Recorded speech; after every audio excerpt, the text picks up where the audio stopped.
కేవలం 7,999K up to 10 kgs వరకు బరువు తగ్గి అధిక బరువు నుంచి వచ్చే ప్రధాన సమస్యలను దూరం చేసుకోండి.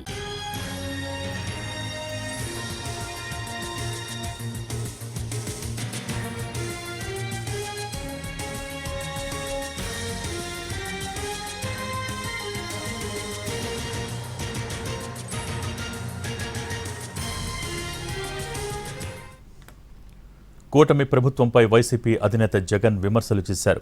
డ్వాక్రా సంఘాలను నిర్వీర్యం చేస్తున్నారంటూ ఎక్స్లో ట్వీట్ చేశారు. మహిళలకు కూటమి మరో వాగ్దాన భంగం చేసిందని మండిపడ్డారు.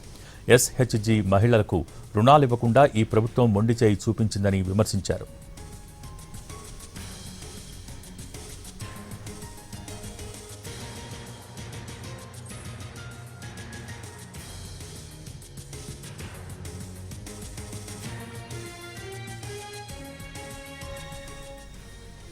కూటమి ప్రభుత్వంపై వైసీపీ అధినేత జగన్ విమర్శలు చేశారు. డ్వాక్రా సంఘాలను నిర్వీర్యం చేస్తున్నారంటూ ఎక్స్లో ట్వీట్ చేశారు. మహిళలకు కూటమి మరో వాగ్దాన భంగం చేసిందని మండిపడ్డారు. ఎస్హెచ్జీ మహిళలకు రుణాలివ్వకుండా ఈ ప్రభుత్వం మొండిచేయి చూపించిందని విమర్శించారు.